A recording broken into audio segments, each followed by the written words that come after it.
The doctor is in. Welcome everyone to the second episode of The Love Doctor here on SPTV.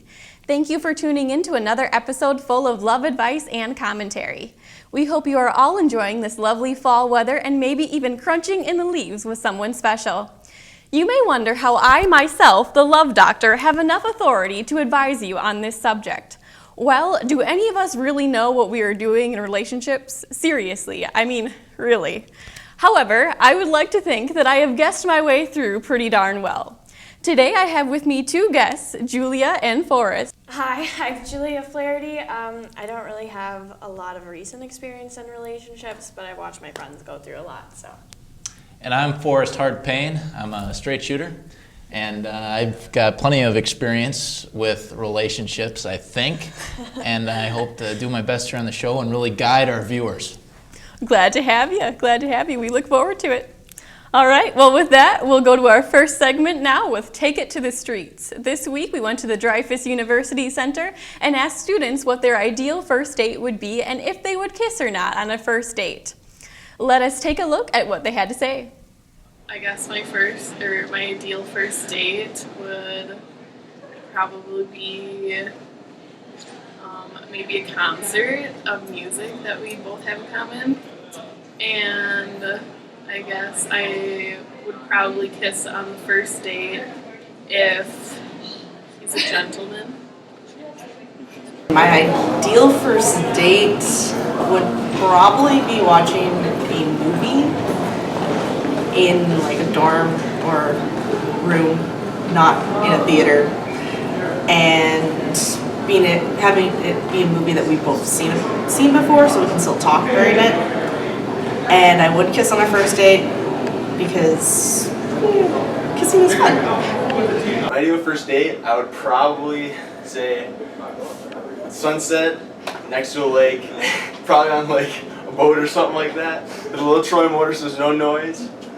And then just play a little soft music in the background and get to know the girl I'm with. And would I kiss on the first date? Kind of depends. She's showing me a little something, maybe just a little bit, but if she's not giving me the move, you gotta back off. That's all I got. My ideal first date would have to probably just be taking a girl out to dinner, probably going bowling afterwards, doing something fun, just getting to know her. I probably would not kiss her on the first date just for the fact I'm trying to get to know someone on my first date.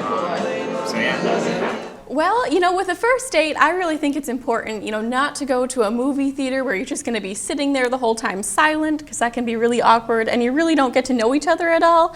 I would say my ideal first date would be just, walking on a nature trail or through the woods, really somewhere where you can get familiar with each other and talk, not very extravagant or expensive. And with the kissing on the first date thing, I might not have that traditional of a view on it, because I think if I don't get kissed, then that was like a failure of a date. And that's probably not the right way to look at it, probably not how everyone looks at it, but that's my take.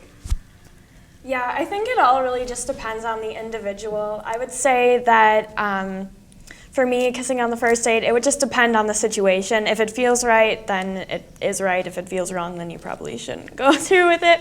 As far as an ideal first date goes, for me personally, I would say probably going to a coffee shop, in a quiet place, so you can talk and get to know each other and see if you're compatible that way. Yeah, I'd have to agree with that. Ideal first date, something cheap and something where you can play 20 questions, because obviously it's the first date. You got to get to know each other. You got to know who you're working with here, because it's either going to be a yes, there's going to be a second date, or, well, there's no more date. And to the first kiss, I think it's a case-by-case basis. You got to know, you got to see the signs coming off. You got to read each other. It should be, hinted a little bit if it's going to lead to that. And if it doesn't, oh well. That's what the second date's for. Yeah, and there's always a hug, that can get awkward too. But sometimes the hug can, cue you in, because, The hug can be the worst part of it. Really we got the above head, I'll keep you warm hug because you're too tall for the person, and they go in low for that linebacker pickup hug. Or you do the weird diagonal, or your heads go the wrong way. Oh, the hug can just be the worst. Or just the light pat, that's really awkward too. And that's where you take it okay, maybe this didn't go, as well as I thought. Or maybe there's not going to be a second date if there's just an awkward patting hug. That's what I think. That's why handshakes are really nice. Handshakes.